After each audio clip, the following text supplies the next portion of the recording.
There's growth and there's scale. Now, scale is when you can have near limitless growth and your business can handle it with excellence. If you were removed from your service based business tomorrow, how many parts of your business would still operate? How many parts would still allow you to service clients? And which parts would collapse?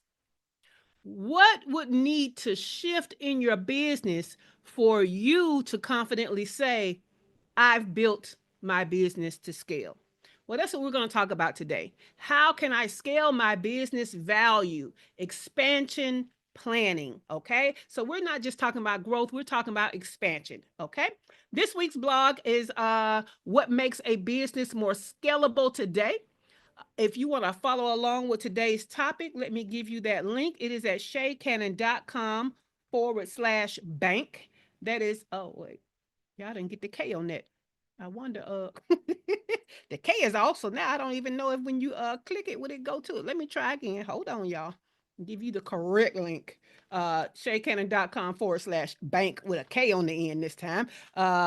Because what we've been talking about all week long, as I said, is what makes a business more bankable today. Now, it's coming from where we started at the beginning of this month. We're about to end this month. Today is the last day of the month. But when we started this month of July, I introduced you to my business growth ability formula, TM trademark, okay? Because every entrepreneur needs to climb through these 4 steps for growth. And if you happen to do it, it's no way that you cannot see growth. Now, what are those 4 steps?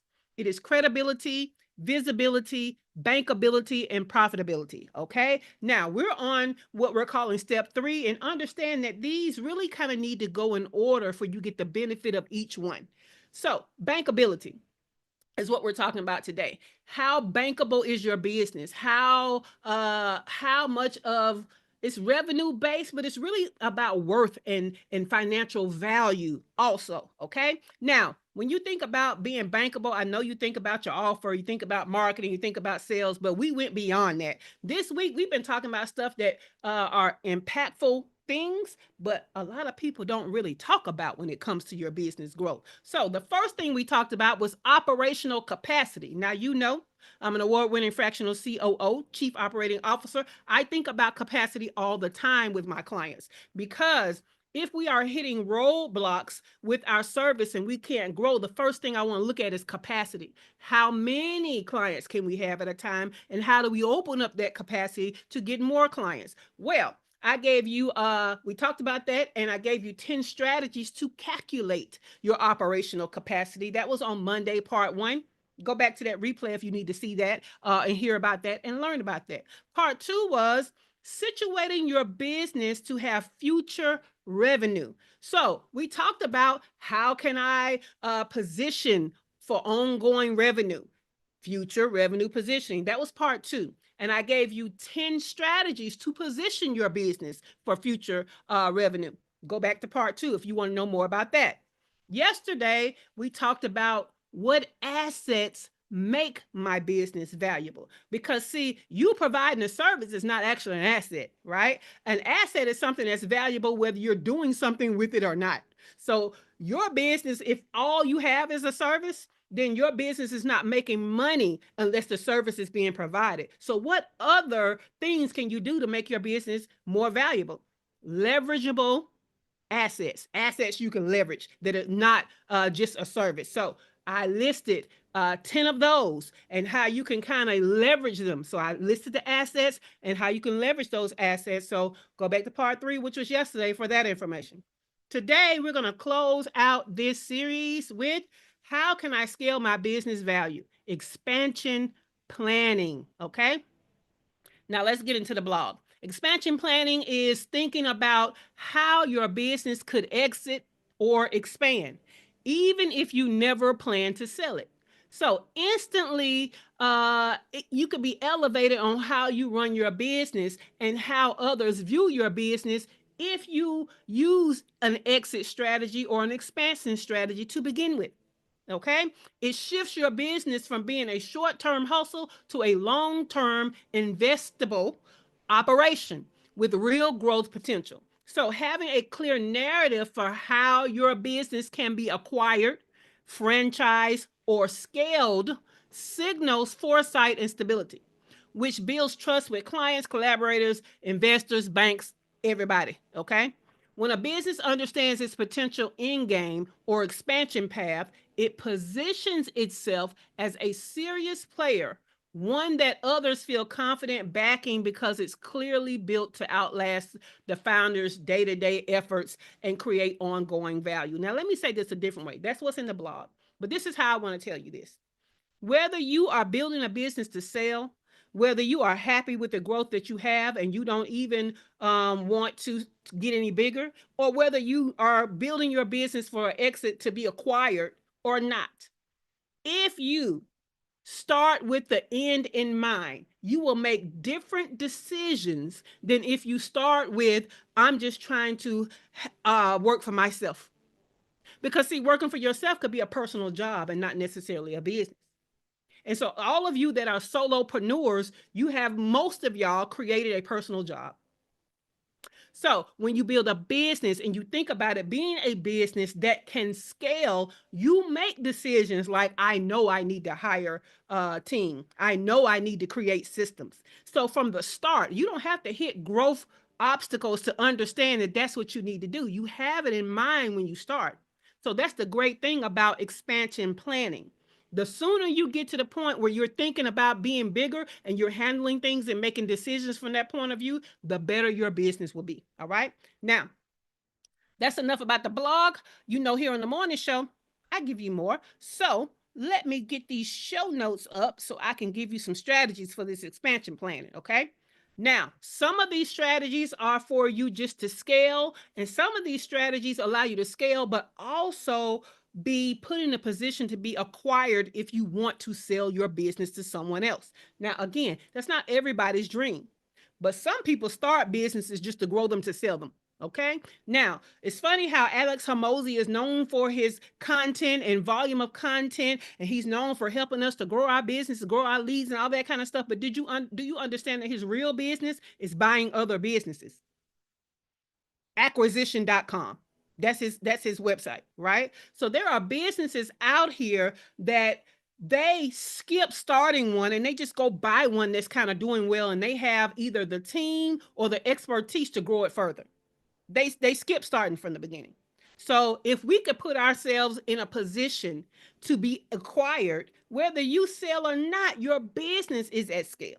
That's what I want you to understand. Another one that's starting to talk about acquisition a lot is Cody Sanchez. I like her. I see she's talking about buying businesses as a way to jump the line with business success. So it's out there. It's becoming more and more of a thing. All right, the top 10 strategies for business expansion. Let's go with number one. Number one is build a scalable sales team structure.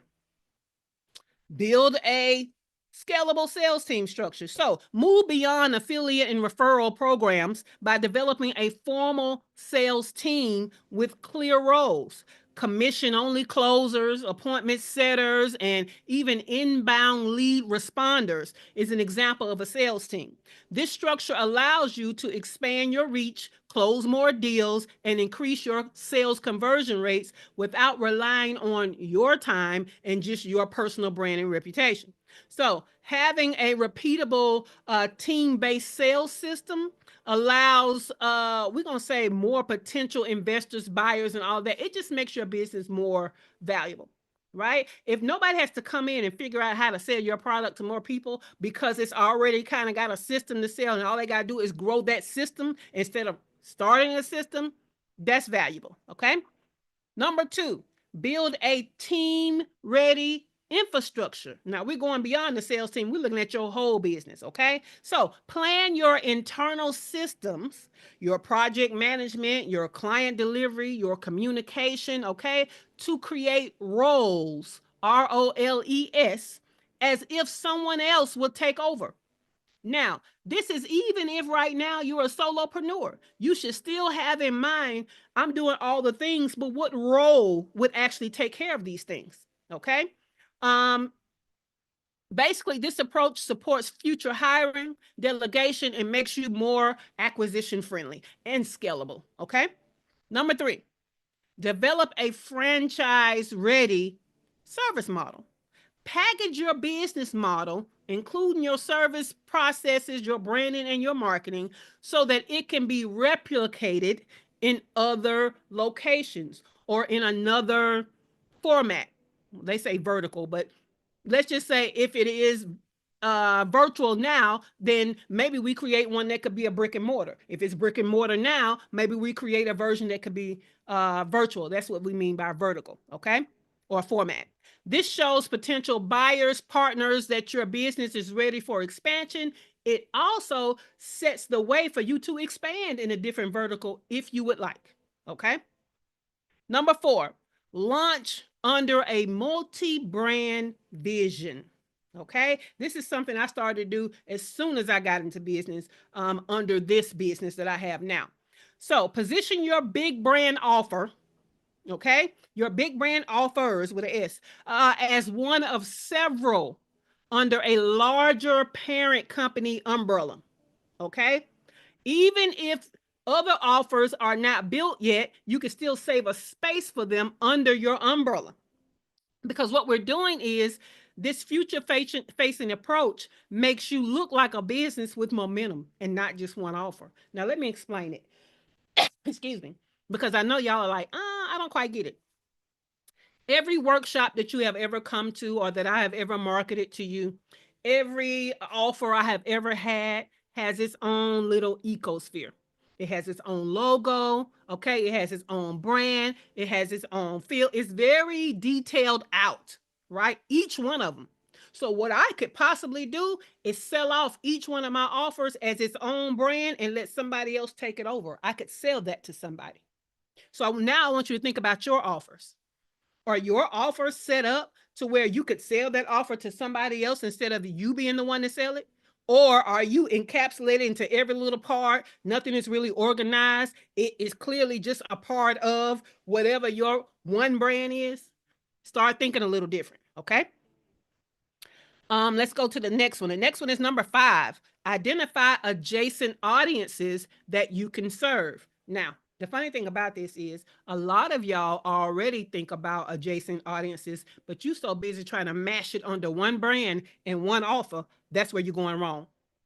And I tell you all the time, hey, one offer, one ideal client, and y'all constantly trying to have a fractured focus, as Lamar Tyler says of TSP, because what you don't understand, you're one person.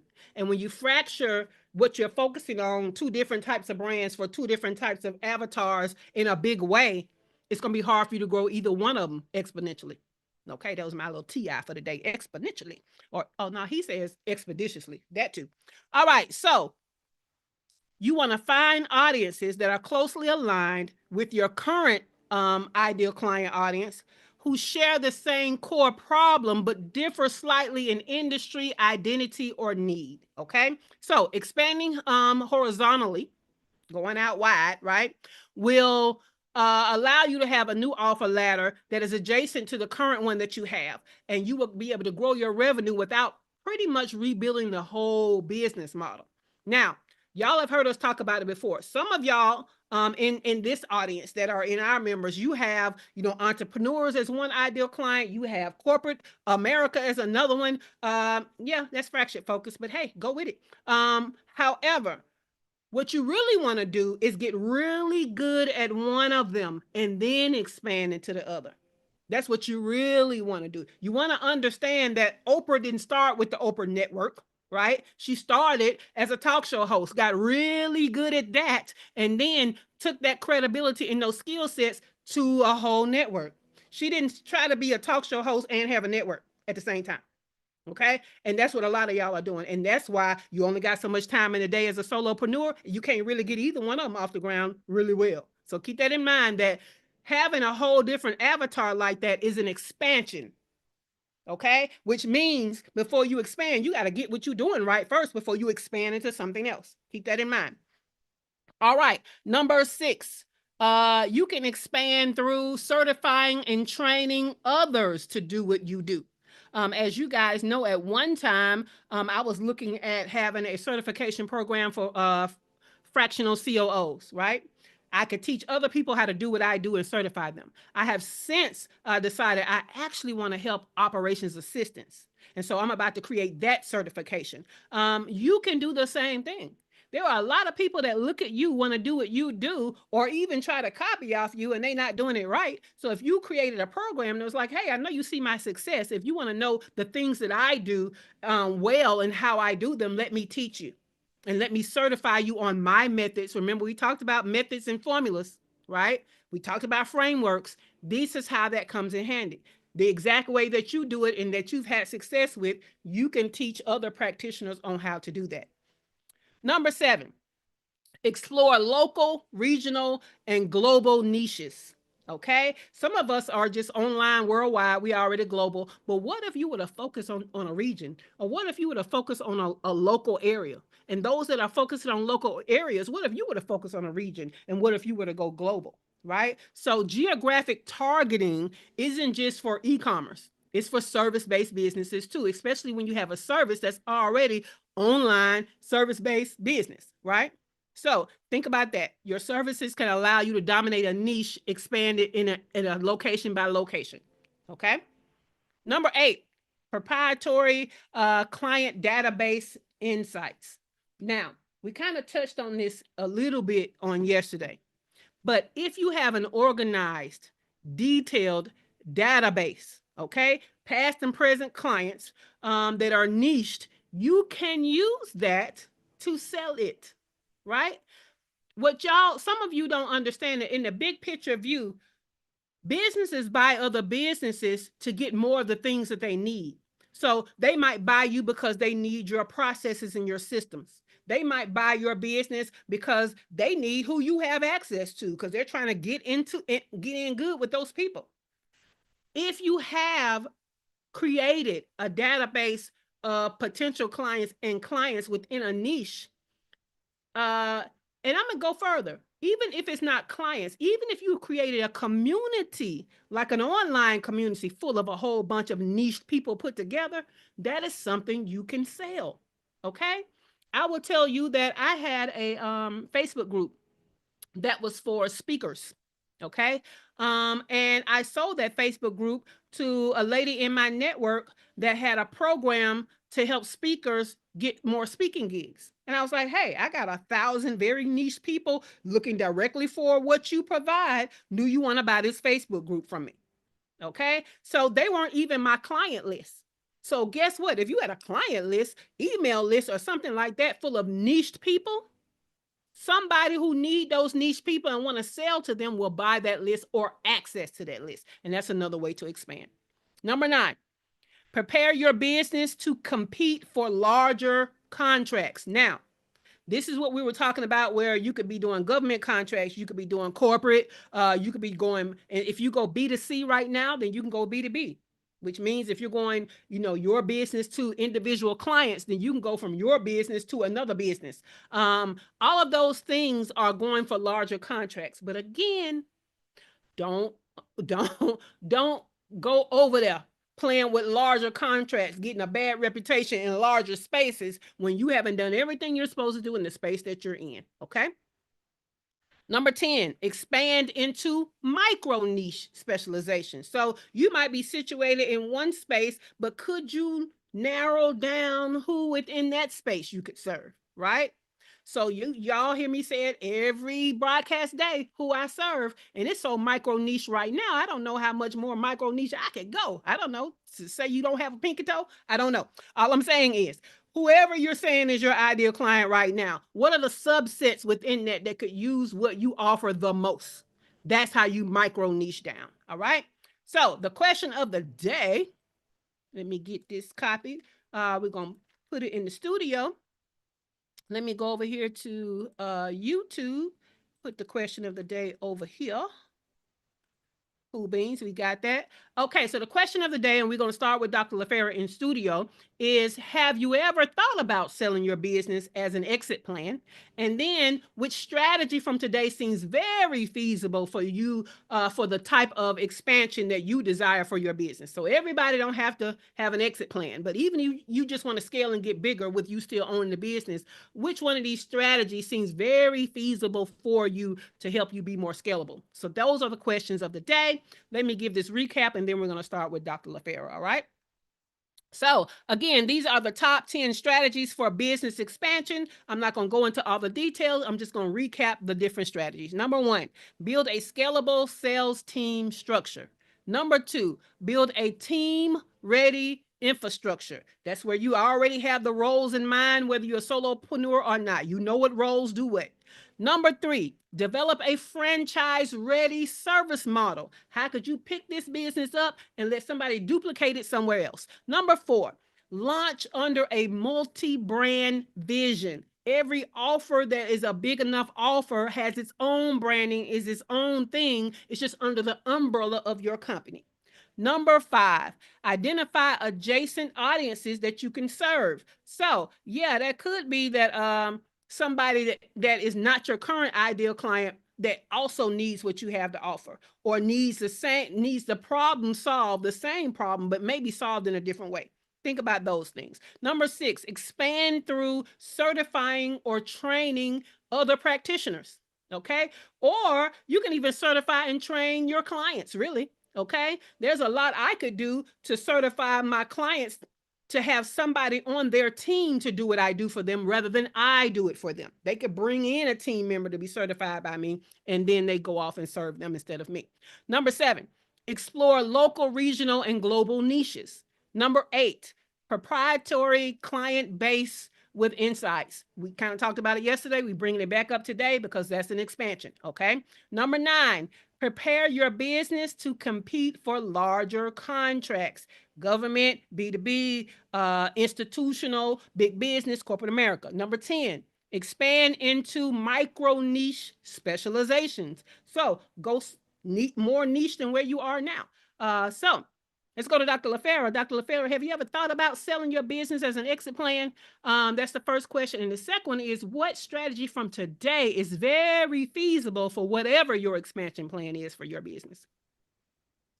I have not often thought about selling it, but recently I have been thinking about doing things that would allow me to sell it. And the one I like a couple of them. The ones I like are to like figure out like what other sub niches that I could also serve. Not for necessarily now, but like for later. Okay. And the other one is like to because I am getting an additional certification. I'm already doing it right now, but to certify others to do what I'm going to be doing. Yeah. So yeah, I mean, because think about it. You bought somebody's certification where they certify people to do what they do, right? I You got an did, and AI it was very certification detailed. that came from a person that knew how to do the AI. So she was like, okay, I can teach y'all how to do it and make more money from it, just like I do. So it's no different.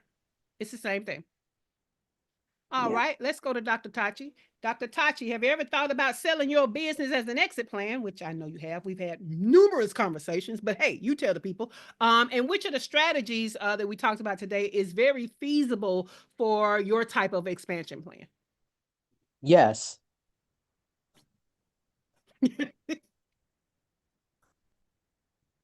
You Why did I know she was going to do that? listen. I'd be so tickled. Okay, so yes, you've thought about an expansion plan. Which of the strategies is very feasible for? I mean, an exit plan. Which one of the strategies is very feasible for an exit plan? All of them. For to move on from you, I can't take you today. But Is there anyone you happen to be excited about, Miss Nonchalant? well, yes, all of them for real.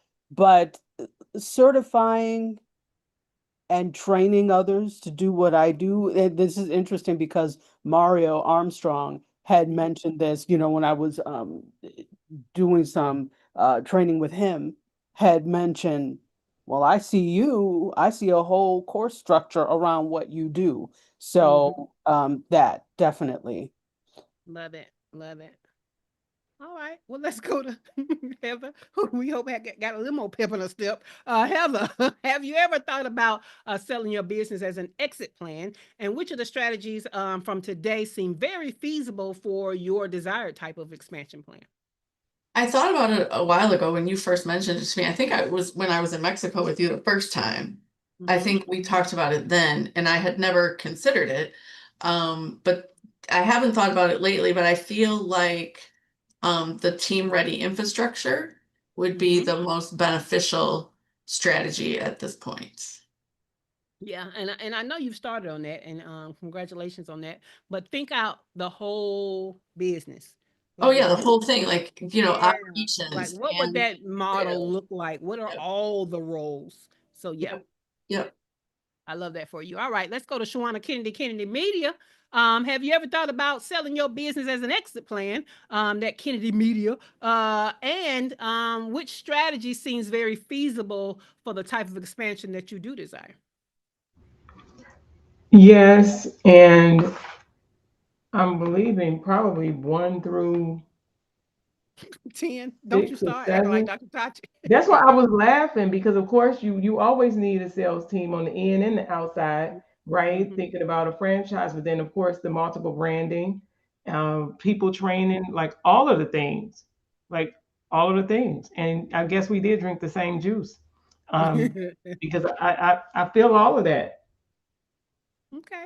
Uh-huh. Which one in particular would you be excited about?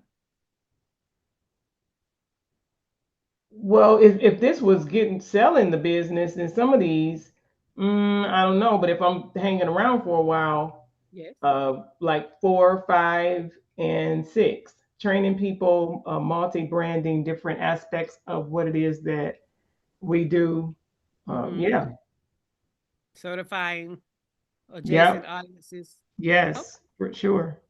All right. Because it when you think about even some of the uh, other folks, VAs, other VAs, even in other places, to Mm-hmm. train some of them, because sometimes, depending on what we're doing, that's what we're doing anyway.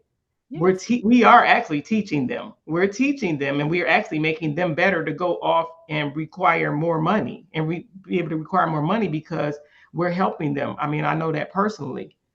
Yep. Unless you're fortunate to get a person to come right in the door because somebody else has trained them, Mm-hmm. we are helping them to scale what they do. So Yes. yeah, for sure. Cool. I love it. Well, all this week, we've talked about bankability. We talked about operational capacity. We talked about future revenue positioning. We talked about leverageable assets. And today we talked about an expansion plan that includes exiting your business and letting it be acquired. Okay. Um, I would love to know, do you have any questions about the week or about the just the overview of being more bankable in your business, having your business being more bankable in and of itself? Do you have any aha moments? Do you have any value adds? Anybody? Anybody? Just come off the mic if you do. All right. Sorry. What you got, Dr. Tachi, please? Well, it's not necessarily for me, but I'm interested in understanding Mhm. the team ready, sorry, not team ready, franchise ready infrastructure. Okay.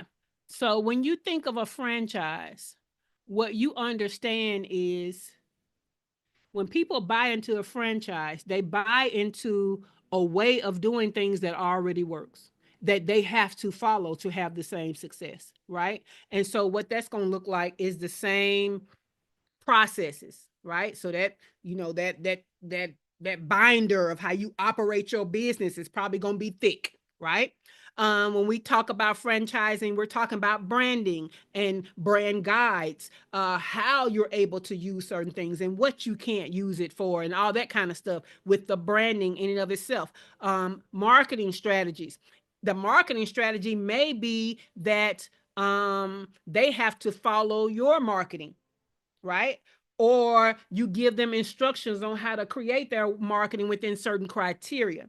Um, at one point, I worked for an ad agency for a pharmaceutical company. And you know, the pharmaceutical companies, to bring in more drugstore clients, they had an ad program to where the drugstores can act as not necessarily independent, where their pricing would be higher, but they brought them in as kind of a co-op that under all of the independent drugstores coming together, they had buying power, right? And they could have an ad program based on that buying power. So if you were a national chain drugstore, of course you got to sell Pepsi and Coke for 99 cents. But if you are one store, you couldn't afford to sell Coke or Pepsi for 99 cents because you weren't even able to buy it for 99 cents as one store, right?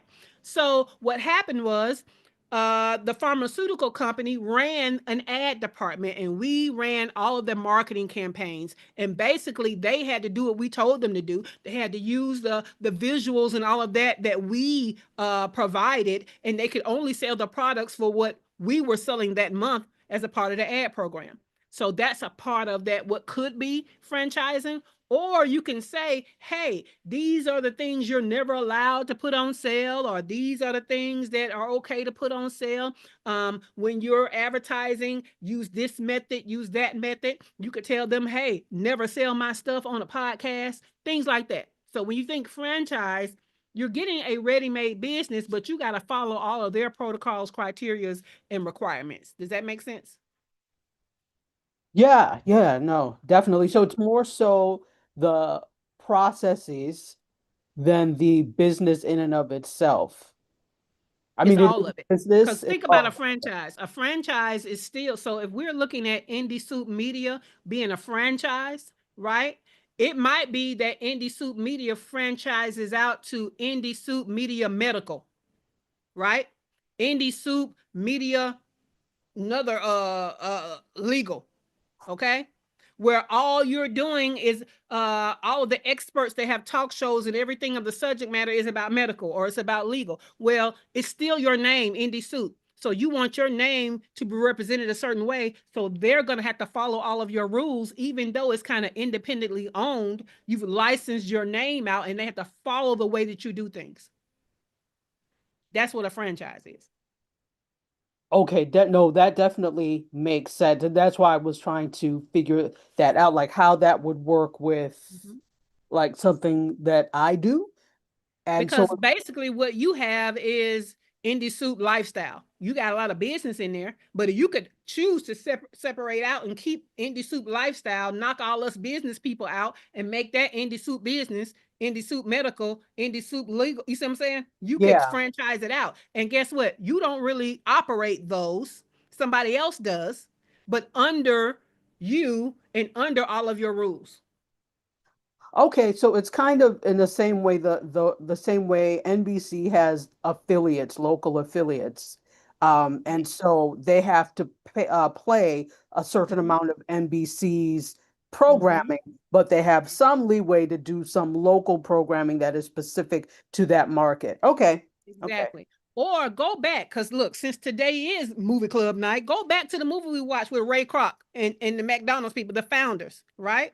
Yeah. The McDonald's people, Ray Kroc was telling them, hey, you can't just be out here selling hot dogs. Like you know, you can't just be doing selling tacos. We sell burgers. And this is how you need to fix them. And this is how, so think back like that. Because that is a franchise. Okay, cool beans. Cool beans. Love it. Love it. Dr. LaFera. Okay, you caught me at a rough time, okay? Um, it's about to stop making the noise, but Okay. don't do me like you did Tachi. Like, okay, so like a concierge wellness type thing, or cater to like, women over 40 and other people with low energy. Mhm. Um, So it's funny to me that you said you need to think about other niches and you have to think yeah, about other areas when really that's not your problem. Your okay, problem is picking one and only focusing on one. You got others that you're thinking about. right? So there are people with these different autoimmune diseases. All of them are not the same, right? So you could niche down even more. You could use different generations as age things to separate it out. You know Yep. what I'm saying? So you have very much different things that you could do that come easily to the forefront. Okay. Yeah. I'm I'm working on myself. I'm doing a lot of mind work, so I can be like, you know what? Stay. I get it. I get it. But I mean, that's where your clarity documents come into play, Dr. LaFera. Like every time you get ready to make a decision, go back to that clarity document. Is this the same as all this stuff I said my mission is and how I've already niched it down, or is it different? Because if it's different, I need to put that somewhere else and come back to it another time. Because I've not done everything I'm Yeah. supposed to do with this yet. Yeah. You're right. You're So right. what you need are I'm reminders. put it up today. I'm And it's put not it up. just You're you. right. I do need reminders. But it's not just you. I For do. me, I always have to remind myself that there's a fractional chief operating officer client, and then there's the entrepreneur client that haven't made their first six figures yet. I can't treat them the same, Right. right? And so Right. sometimes when I'm thinking about something and I'm having in my mind that this is going to be for the entrepreneur that's under six figures, actually what it is they can't do that because they haven't hit six figures yet. So that really ain't Right. going to work for them. So for Right. a minute there, I had a sticky note um on my computer that said FCOO slash first six figures. And I had like some main differences so that when I was thinking about something, I looked at that sticky note. Oh, that is not for them. Oh, I can't Hmm. tell them that. They don't even know what that is. You know what I'm saying? Yeah. So just have something that kind of keeps you in that frame of mind. And that I'm telling you that clarity snapshot that you had Yeah. from the clarity clinic, that's Hmm. going to help you. Just go every time you think about doing an offer, go back to that. Yeah. And it's not an offer for the person that you're supposed to be serving, set it aside. Because you're going to have to learn how to serve one person well, be known, make a lot of money in that one first, be known for that first before you start saying, well, I can do this and this and this and this, but it's only you and your business. No, you can't do all that stuff. Not Yeah. well Yeah. and not You're with any right. progress. I'm still deprogramming myself, from this doctor mindset type stuff. Yeah. You gotta help everybody. I know I can't. Yeah. So But I mean, even your position as a doctor should be a reminder because what are you? A pathologist. So that yeah. means our everyday, you know, family doctor, they can't do what you can do. Nope. And they shouldn't be trying and they not gonna be good at it. You know what I'm saying? So think about it Hmm. like that. Yep. Yep. That's a good point. Yep. I And when they appreciate you do try to sharing. do it, you look at them crazy. Think about that. They gonna look at themselves crazy. That's Okay. right. Thank you, Shay. You are welcome. You are welcome. All right, y'all.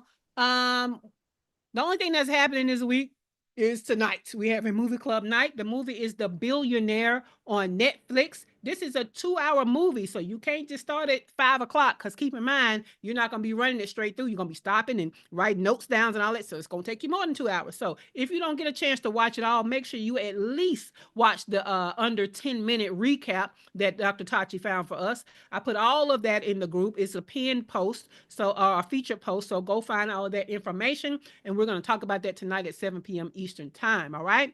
This has been the Her First Six Figures Morning Show, which is an interactive coaching and training experience as part of our free business mastermind group that positions Black and brown female online service-based entrepreneurs to generate your first six figures by learning how to make the money and create time freedom. Now, if you want to find out more about me, your host, Shay Cannon, or how to be a part of this group, how to get the show notes from today and recent past shows, go to the description below. All right. Give us a thumbs up. Like this episode. You know we gave you great value. Make sure that you are subscribed so that you don't miss a thing. And understand that today was the last video of a 4-part series. So check out the other videos. And with that, I want you to have a great day and have a great weekend. The studio is closing in 5, 4, 3.